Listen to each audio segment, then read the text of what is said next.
let's get right to our special guest. We'll bring in John Nabors, and he does a lot.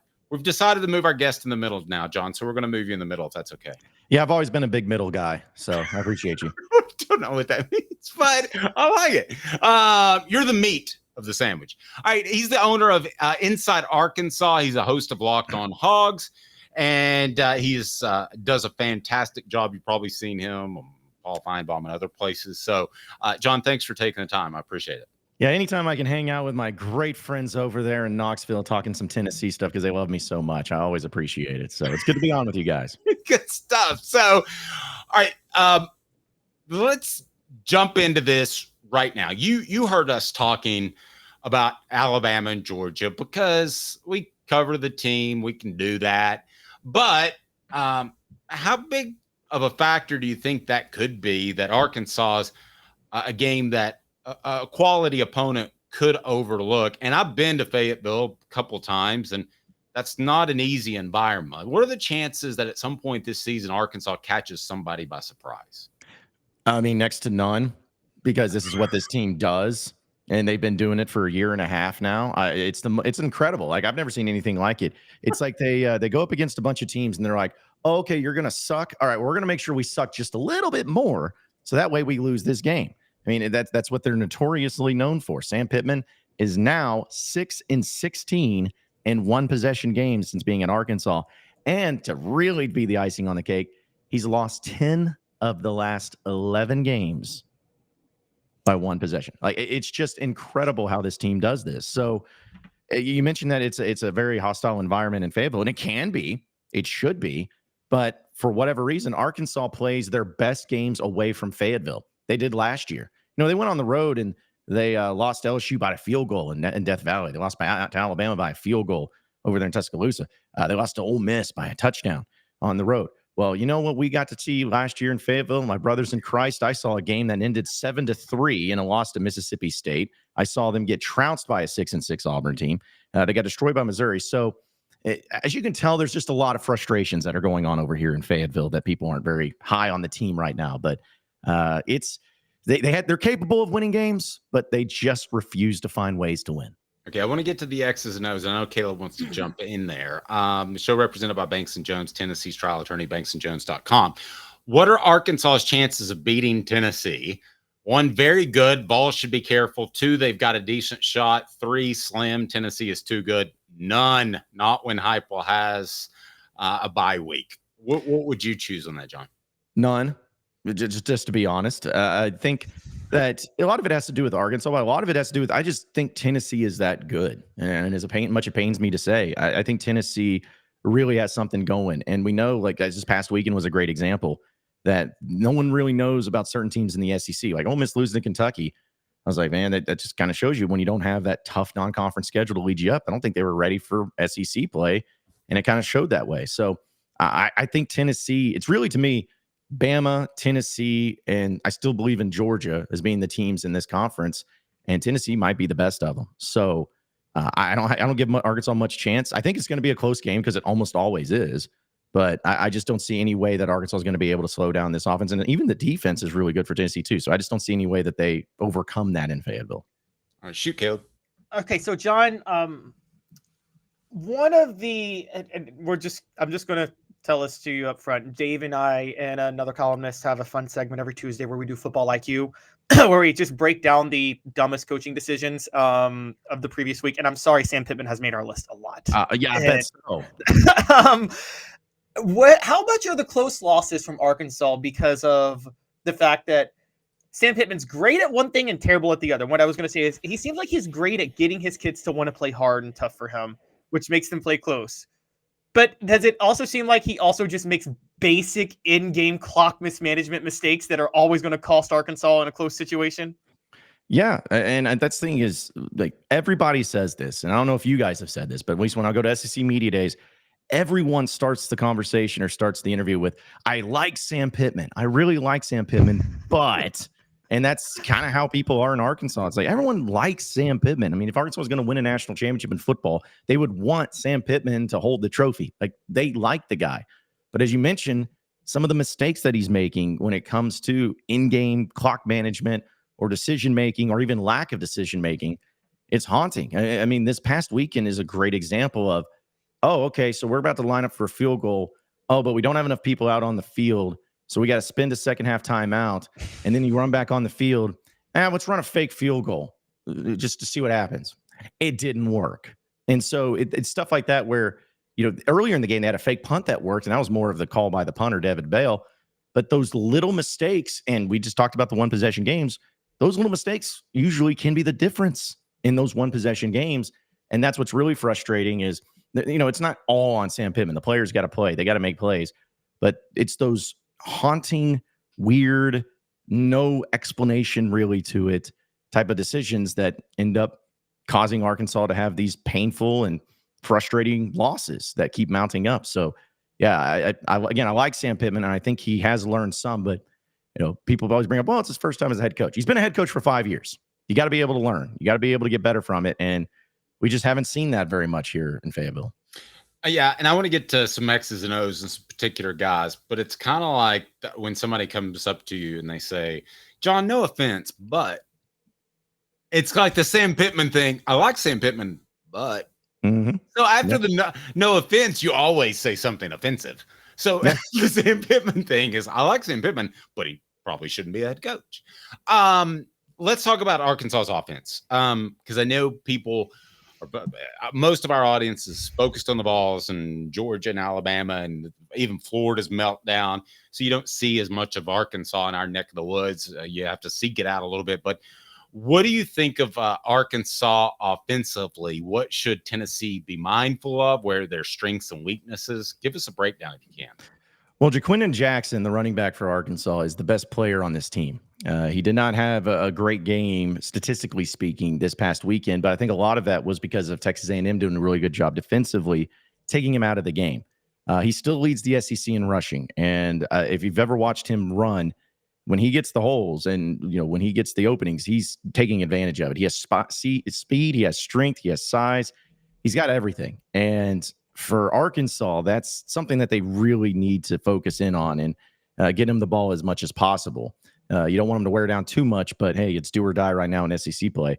So he's been incredible. And Taylon Green, very inaccurate as a quarterback. I mean, you see the numbers. The completion percentage is not that high. And I think Razorback fans kind of knew that. Can even come from Boise State. His percentage wasn't that high. But what he does with his legs and what he's able to do with his legs makes up for a lot of that. You want him to be accurate. You don't want to throw him picks, but there's a lot of his game when it comes to his legs that, third down and long. That's why Arkansas is one of the best teams in the country at third down conversions, is because he'll get pocket and if the wide receivers are covered and the offensive line is doing a good job, but the protection starts to break down, he'll just take off running and he'll make you pay. So that's really been their thing in their game. And also Andrew Armstrong, it's the only wide receiver, it seems like, that Taylon Green feels comfortable with, even though Isaac TeSlaa had a pretty good game this last week. Andrew Armstrong's he's an all SEC caliber wide receiver. I don't know if we'll see it because, there's been some problems with, as we mentioned, accuracy and all that. But that's really the go-to guys in this offense and the ones that you need to watch. If you're able to stop those guys or at least keep them in check, Arkansas is not going to have success. And that's where I give a lot of credit to Texas A&M because they did a really good job in that. And that's what's got to be worrisome if you're a Razorback fan going up against some of these solid SEC defenses. So, John, sorry. Good stuff, Caleb. John, you talk about Taylon Green's mobility. Obviously, he has a coordinator that you guys are very familiar with, who is a great offensive mind, familiar with in multiple ways. But I wanted to ask about, Tennessee has been really feasting off a dominant pass rush against very, very bad offensive lines in Oklahoma and NC State to this point. And not really mobile quarterbacks either. I mean, Jackson Arnold somewhat, but this is probably the best. Would you say this is probably the best offensive line Tennessee is going to face and probably the most athletic quarterback they're going to face? Do you think that gives Arkansas how much of a chance does that give Arkansas in the sense of Tennessee's may not be ready for that? I don't think it matters, to be honest. Because listen, Arkansas, fortunately for them, but also unfortunately because their win-loss record doesn't reflect it, Arkansas has not faced a good quarterback this year at all. They faced backup quarterbacks. They faced a backup quarterback last weekend in A&M. Weekend before that, they faced a backup quarterback against Auburn. And then even against Oklahoma State, they already have benched their starting quarterback, the one that Arkansas faced, because he's not very good. So they have not faced a good quarterback here in a bit. But the thing is that it's going to make them pay. I think the defense has done a good job this year. Like, the defense did a great job on Saturday. And my theory has been is if you hold an SEC team to 21 points, you should win that game, because just to have how offenses are, you should win that game. And honestly, Arkansas's defense really only gave up, in my opinion, 14 points, because one of the touchdowns that A&M had was because the offense fumbled within their own 5-yard line. And so it was just kind of an easy one for them. So it's something to where with Tennessee, because I respect Josh Heupel. I think he's a really good coach. I think Tennessee is extremely motivated. I know they probably didn't have the season last year that they wanted. And I think just the extra time and preparation is going to make this happen. Because correct me if I'm wrong, guys, but I'm pretty sure Arkansas has beaten Tennessee 2-3 times in a row now. I know they don't play as often, but I know they won. They won in 2020 here in Fayetteville. I remember that game. And then in 2015, and then I believe in 2011. I don't know if you guys have ever seen this play, but there's this Joe Adams punt return that's really cool. Oh yeah, I don't know if you've ever seen that one. Yeah, I've seen so many, like how I'm trying to fade all the girls when I got a girlfriend. It's like it's Joe Adams on the punt return. That's right. Yeah. It's amazing how that video keeps popping up. But the point is like Arkansas has won the last 3 to my knowledge, but there are also 3 different coaches in that, and they're going to face a new one at Josh Heupel. So, but Tennessee is just, to me, too good, too talented, and if they don't win this game, you guys need to be really upset over there in Tennessee. Like, you need to be mad about it, because this is a very beatable team in Arkansas. I'm not saying it won't be close. I'm not saying Arkansas won't give them some frustrations, but this should be a game that Tennessee should win and not really be in jeopardy of losing at any point. Yeah, we can throw out the stat. Tennessee hasn't beaten Arkansas since 2007. So it sounds like a monster stat, but they've only played 3 times in that time period. Yeah. But I might use that at some point. Give me your thoughts on the Razorbacks defense. Yeah, the defense. Travis Williams is a really good defensive coordinator. He came in last season and was able to turn the defensive around, and because 2 years prior, or a year prior to that, they were the worst team in pass defense in the country, not in the SEC, in the country. And he's done a good job of, I hate to use this term because it's so cliche, but bend not break. They do just enough. They're really good against the run. I know that Le'Veon, of course, just name escaped me, the running back for A&M, but he had a good game statistically wise, but they held him in check really until the final drive. And then he kind of just went down the field and feasted a little bit. But Arkansas has been really good against the run. Landon Jackson, who was a preseason All-SEC player, he was missing up until this last week, and he finally got it going. So you're hoping that maybe he can find some ways to build some momentum off of that. But the linebackers have been really impressive, because Arkansas lost last year. They had 6 linebackers. They lost 5 of them, and all 5 of them are still playing college football. So if that kind of tells you what was going on. So it's a little scary where you lose all those players and you didn't really replace them with much, but they've been really good. The secondary's been banged up. 2 of the best defensive backs Arkansas has had in Jalen Braxton and Hudson Clark did not play the past 2 weeks. So they are expected, we'll find out more today when we hear from Sam Pittman, but they are expected to come back in this game against Tennessee, which will be huge. But Arkansas's defense has been doing a good enough job. Are they going to be perfect? Are they going to, have any sort of one thing that they cause problems with? Maybe not, but they are at least going to be a team where they're not just giving up 500 yards in a game and 40 points. They're going to make you work for it. They've been really good at being physical up front, not getting much to the quarterback, but they've gotten better. They've gotten better at it each and every game. So that could be something at least Tennessee would have to be able to be mindful of too. John, we'll let you out of here, and I want to know how to follow your work for those that don't know. But first, I'll ask you this question, and it's our poll question on YouTube, so we would invite our listeners and viewers to give that a vote. The best team in the SEC is Tennessee, Alabama, Georgia, other? I mean, I have to give it to Alabama right now, just because of that one of the awesome games of the weekend with Alabama and Georgia, which I honestly thought Georgia was going to win that one. And maybe they should have. Crazy game. But, you just look at the total body of work. Alabama's got the best resume. They went up to Wisconsin. I know Wisconsin's not like the greatest team ever, but still going on a road environment and into another Power 5 team is always tough. And they've taken care of business every step of the way. And they had Georgia coming to town, and they won. And so they got kind of the best resume, the best wins. So it's between them and Texas. to be honest. For me, Texas, I still can't wait to see some of the games that they have left on their schedule. And Tennessee's right there. And it's not, I've mentioned Tennessee to me is in the mix of the top 3 teams in the SEC. But I want to see what they could do against one of these high caliber opponents that they are going to end up playing, like the Alabamas or whoever. So right now, I probably give the nod to Alabama, Texas right there on their heels, and then probably Tennessee after that. Yep. Caleb, change that, if you can, Caleb, change that poll question to include Texas. I'm an old guy, John. I kind of forgot they're in the SEC. And just like when I was watching over the weekend Oklahoma play, I kept thinking of Arkansas. And it still feels weird to me. But John, sorry. Hold on, give me, if you can, Arkansas, finish this statement for me.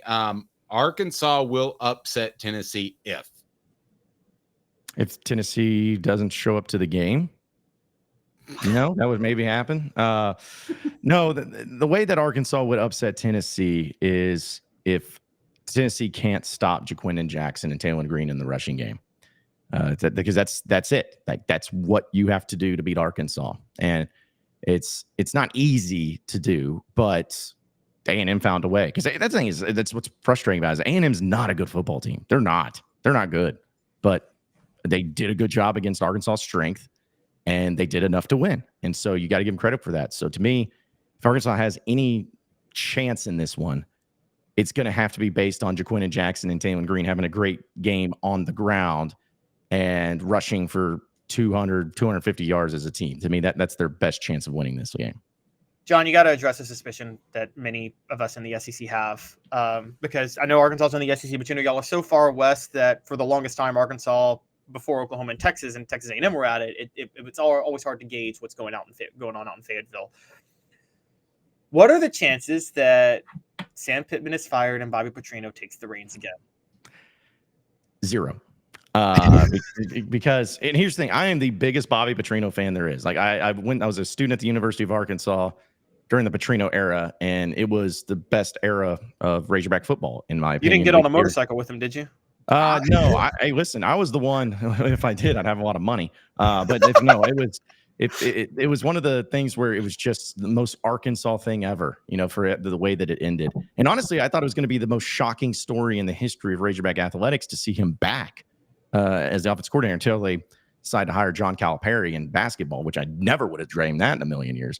But he's a guy that you can tell he doesn't want to deal with this NIL stuff. He's never been someone who likes the media. He's never been someone who likes to go to, around town and shaking hands, kissing babies. That's not his style. He is so happy and content just coaching offense and coaching quarterbacks. That's all he wants to do. He doesn't want to deal with NIL nonsense. He doesn't want to deal with any of that. He just wants to coach. And he's in the perfect role for him. So I would be hard-pressed to think he ever takes another head coaching job, at least at a major college football program. But if the thing happened with Sam Pittman, my guess would be, say if it was even disastrous and they needed an interim, it would be Travis Williams that would probably, the defensive coordinator, take over and just continue to let Petrino do this thing, because I just don't see any way that he wants to stay as a head coach anywhere, much less Arkansas once again. John, have a great day, sir. How do we follow your work? Yeah, you can follow me on social media, John Nabors Show. Just check out all of our content on Inside Arkansas. Where we are on YouTube as well as across social media platforms there. We also got a great website, InsideArkansas.com. Also do Locked On Razorbacks podcasts each and every day. Number 1 Razorback podcast in the world. At least that's what they tell me. And so, you can check it out there as well. And no, I appreciate you guys, and just really appreciate Tennessee holding on to the future Razorback head coach, Tony Vitello. Good that you got your title, and I can't wait for that to happen. Look at the Vitello thing that's out there. He's Arkansas's next head coach, guys. I'm just trying to get everybody ready for it. Trying to get all the Vol fans ready for it. So just be prepared. It's fine. Well, just be prepared. Tennessee got a title out of him, so they're still satisfied, probably. Oh yeah. No, listen, hey, it's great. It's great, and I'm happy for Tony V. And it's just good that Tennessee will have that title to always remember when he goes into Arkansas and starts winning them. So it'll be awesome though. So we appreciate you guys holding on to him while we let Dave Van Horn finish out his career at Arkansas, and then Tony V just steps right in. It's gonna be awesome. John, we appreciate you, buddy. Anytime. Appreciate you guys. Wow. That would be a break-in type of show, wouldn't it? We break in for like big commitments. We break in for major news. If Tony Vitello went to Arkansas, we would break in. Here's the thing. Tony Vitello, we do know we all believe he's somewhat of a playboy, right? in Knoxville, and I've said before that for a landlocked state, and I say this guy's being from Memphis, so I know the state relatively well. Arkansas's got the prettiest beaches in the country, and it's a landlocked state. Tony Vitello would love to just be hanging out on those Arkansas beaches again. Okay. Yeah. Hey, I'm Tony Vitello.